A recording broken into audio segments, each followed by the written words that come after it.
नमस्कार, मैं हूं रंजीत झा और आप देख रहे हैं देश समाचार एक्सप्रेस। CJI B R. गवई ने एक बार फिर बीजेपी सरकार की धुकधुकी बढ़ा दी है। देश विदेश तक में अपनी बेबाकी के लिए मशहूर जस्टिस गवई ने बीजेपी सरकार को साफ तौर पर हड़काते हुए कहा कि वे जज बनने की कोशिश ना करें। आप सरकार चला रहे हैं तो जल्लाद जैसे कृत्य बंद करें।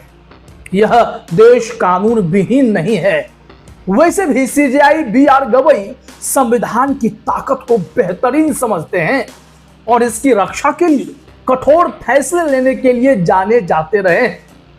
लेकिन सीजेआई गवई जो हाल ही में किसी के बताए अनुसार यूपी के सीएम योगी आदित्यनाथ को पावरफुल बता रहे थे, अब उन्होंने योगी और अन्य बीजेपी शासित राज्यों की सरकारों और सिस्टम पर सीधे सवाल खड़ा कर दिया है और कहा, ना तो आप जूरी हैं ना जज, इसलिए देश को कानून विहीन समझना बंद कर दीजिए। सीजेआई गवई के इस तेवर ने मोदी, शाह समेत तमाम बीजेपी नेताओं के कान खड़े कर दिए हैं, क्योंकि गर्मी की छुट्टी के बाद सुप्रीम कोर्ट अलग ही रंगत में दिखने जा रहा है।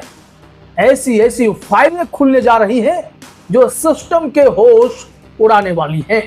दरअसल इटली के मिलान कोर्ट ऑफ अपील में सीजेआई बी.आर. गवई ने भारतीय संविधान के 75वें वर्ष सामाजिक आर्थिक न्याय की भूमिका पर बोलते हुए कार्यपालिका की मनमानी पर करारी चोट की। CJI B R. गवई ने कहा कि संविधान के मूल ढांचे में बदलाव नहीं किया जा सकता। सामाजिक आर्थिक अधिकारों के लिए न्यायपालिका संसद से टकराती रही है, जिसका नतीजा केशवानंद भारती बनाम केरल राज्य के फैसले के रूप में निकला। उन्होंने सुप्रीम कोर्ट के नवंबर 2024 के ऐतिहासिक फैसले का भी जिक्र किया, जिसमें उन्होंने और जस्टिस के.वी. विश्वनाथन ने बुलडोजर कार्रवाइयों को गैर कानूनी और असंवैधानिक ठहराया था। गवई साहब ने बीजेपी शासित राज्यों, खासकर उत्तर प्रदेश, एमपी, असम जैसे राज्यों को हड़काते हुए कहा था, कार्यपालिका एक साथ जज, जूरी और जल्लाद नहीं बन सकती। यह संविधान के मूल ढांचे और कानून के शासन के खिलाफ है। जो उन्होंने फैसले दिए थे उसकी चर्चा उन्होंने की। उन्होंने कहा कि अनुच्छेद 21 के तहत आश्रय का अधिकार सबको प्राप्त है। किसी का घर सिर्फ ईंट पत्थर नहीं बल्कि उनकी गरिमा और सामाजिक आर्थिक स्थिरता का प्रतीक है। बिना नोटिस या सुनवाई के इसे तोड़ना संवैधानिक उल्लंघन है। फिर उन्होंने कहा कि इस देश में कानून का शासन है, कार्यपालिका को सजा तय करने का अधिकार नहीं है, यह केवल न्यायपालिका का काम है। उन्होंने कहा कि हम सामूहिक सजा के विरोधी हैं। किसी आरोपी का घर तोड़ना उनके परिवार पर सामूहिक सजा थोपने जैसा है। फिर दिशा निर्देश भी जारी किया गया था। कुछ आंकड़े हैं उत्तर प्रदेश में, मध्य प्रदेश में और हरियाणा में। अगर साल दर साल कुछ आंकड़े मिलाए गए, अलग अलग वेबसाइट्स की रिपोर्ट जैसे ह्यूमन राइट्स वॉच की रिपोर्ट सितंबर 2024 तक की अगर देखें तो पूरे केस को अगर आंकड़े के साथ बिठाते हैं तो लगभग 3000 परिवार बेघर किए गए, जिनमें 60% अल्पसंख्यक थे। अब आप सोच सकते हैं क्या स्थिति हो गई होगी। बी.आर. गवई ने इन आंकड़ों के आधार पर कहा कि ऐसी कार्रवाइयां समानता और गैर भेदभाव के संवैधानिक सिद्धांतों का उल्लंघन करती है। यह बयान बीजेपी सरकारों, खासकर यूपी के सीएम योगी आदित्यनाथ के लिए सीधा संदेश था कि कानून विहीनता बर्दाश्त नहीं होगी। अब देखिए, सीजेआई गवई का यह बयान ठीक उस वक्त इटली से आता है जब अब कुछ ही समय के बाद भारत में अदालतें गर्मी छुट्टी के बाद काम करने जा रही हैं फुल स्पीड में। तो सुप्रीम कोर्ट की गर्मी की छुट्टी 14 जुलाई 2025 को खत्म हो रही है और सीजेआई गवई के नेतृत्व में कोर्ट एक नए तेवर में दिखेगा। कई ऐसी फाइलें खुलने जा रही हैं जो बीजेपी सरकार की नींद उड़ा सकती हैं।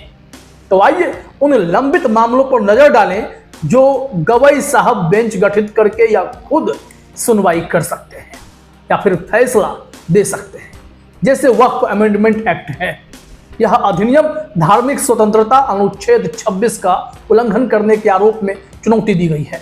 याचिकाकर्ताओं जैसे असदुद्दीन ओवैसी, महुआ मोइत्रा, जमियत उलेमा ए हिंद और अन्य का कहना है कि यह वक्फ संपत्तियों पर केंद्रीय नियंत्रण बढ़ाता है। अब ऐसे में जो वर्तमान स्थिति है, सीजेआई गवई और जस्टिस एजी मसीह की बेंच 22 मई 2025 को अंतरिम राहत पर फैसला सुरक्षित रखे हुए हैं।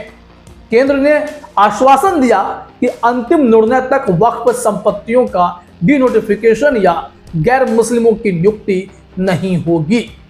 लेकिन अब गर्मी छुट्टी के बाद इस मामले को सीजेआई गवई प्रायोरिटी पर देख सकते हैं। खासकर यह मामला संवैधानिक स्वतंत्रता से जुड़ा हुआ है। गवई साहब का कड़ा रुख सरकार के लिए मुश्किलें बढ़ा सकता है।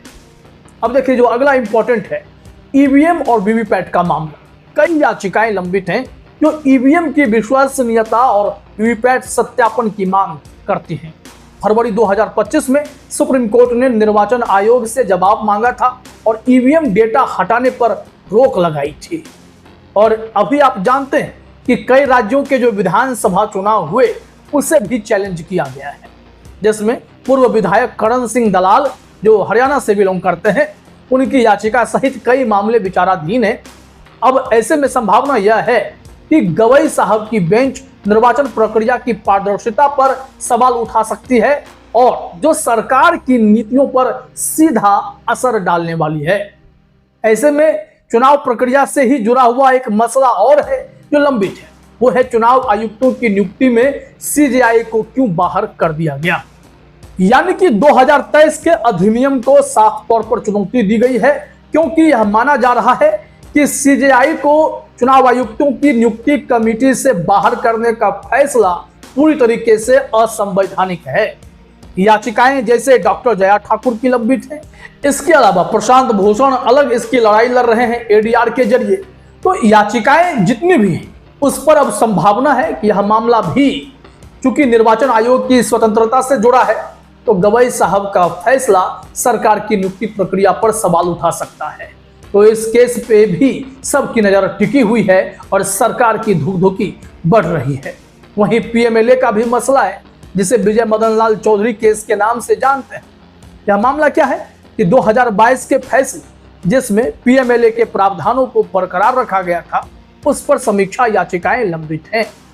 अब अगर ऐसे देखा जाए तो नवंबर 2023 में बेंच भंग होने के बाद यह मामला अब गवई साहब की बेंच के सामने आ सकता है, क्योंकि इसे संवैधानिक पीठ ही सुनेगी और किसी निर्णय पर पहुंचेगी। क्योंकि ईडी की मनमानी शक्तियां इतनी बेलगाम हैं कि ये अब जुडिशरी को भी टारगेट करने लगी हैं।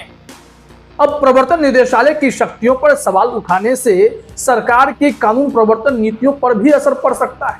तो देखना होगा कि क्या होगा। लेकिन एक और सबसे ज्यादा इंपॉर्टेंट और चर्चित है कि राष्ट्रपति ने 14 मई 2025 को राज्य विधानसभाओं के बिलों पर गवर्नर और राष्ट्रपति की शक्तियों से संबंधित 14 सवाल सुप्रीम कोर्ट को भेजे, जिसका जवाब जाहिर तौर पर सीजेआई गवई को ही देना है। क्योंकि सुप्रीम कोर्ट के जजों ने ही बड़ा फैसला देते हुए राष्ट्रपति और राज्यपाल के लिए टाइमलाइन सेट कर दिया कि बिल पर आप कब तक कुंडली मारे बैठे रह सकते हैं और कब आपको इस बिल पर निर्णय करना होगा। तो ये सारे मसले देखने वाले होंगे। सीजेआई गवई का यह तीखा तेवर बीजेपी सरकार के लिए बड़ी चुनौती बन सकता है, क्योंकि इन सब मुद्दों पर उनके फैसले पर देश की निगाहें टिकी। बुलडोजर न्याय पर उनके कड़े रुख ने पहले ही योगी सरकार को बैकफुट पर ला दिया। अब वक्फ, ईवीएम, चुनाव आयुक्त नियुक्ति और पीएमएलए जैसे मामले सरकार की नीतियों पर सीधा प्रहार करते हैं। अब आप जानते हैं कि वक्फ मामला जो है धार्मिक स्वतंत्रता और अल्पसंख्यक अधिकारों से जुड़ा है। अगर कोर्ट इस अधिनियम को रद्द करता है तो बीजेपी की अल्पसंख्यक नीतियों पर भी सवाल उठेगा। अगर ईवीएम विवाद की बात करते हैं तो निर्वाचन प्रक्रिया की पारदर्शिता पर फैसला सरकार की चुनौती विश्वसनीयता को प्रभावित करेगा। चुनाव आयुक्त की अगर बात करते हैं तो यहाँ पर अगर 2023 का अधिनियम रद्द होता है तो सरकार की नियुक्ति प्रक्रिया पर सवाल उठेगा। पीएमएलए भी गंभीर मसला है, तो समीक्षा याचिकाओं का फैसला प्रवर्तन निदेशालय की शक्तियों को सीमित कर सकता है, जो सरकार की भ्रष्टाचार विरोधी नीति का हिस्सा माना जाता है। हालांकि इसकी आड़ में विपक्ष के नेताओं को भाजपा में शामिल कराए जाने का आरोप लगता है। अब जो राष्ट्रपति का सवाल है, गवर्नरों की शक्तियों पर फैसला केंद्र राज्य संबंधों को प्रभावित करेगा। गवई साहब ने पहले ही बुलडोजर मामले में कहा था कि बिना प्राकृतिक न्याय और उचित प्रक्रिया के बुलडोजर से विध्वंस कानून विहीनता को दर्शाता है। यह रुख दर्शाता है कि वह सत्ता की मनमानी के खिलाफ कड़ा स्टैंड ले सकते हैं। गवई का संदेश साफ है, न जज बने, न जूरी, न जल्लाद। यह देश कानून विहीन नहीं है। यह केवल मोदी, शाह और बीजेपी शासित राज्यों के लिए चेतावनी है। सुप्रीम कोर्ट का अगला सत्र सत्ता और संविधान के बीच जंग का नया अध्याय लिखेगा। तो फिर इंतजार करना होगा कि कैसे हमारी जुडिशरी सरकार की मनमानी नीतियों और शक्तियों से निपटती है। आपको यह वीडियो कैसा लगा, आप हमें कमेंट करके जरूर बताएं। फिलहाल इस वीडियो में इतना ही। आप तमाम साथियों का हमसे जुड़ने के लिए बहुत बहुत धन्यवाद, शुक्रिया।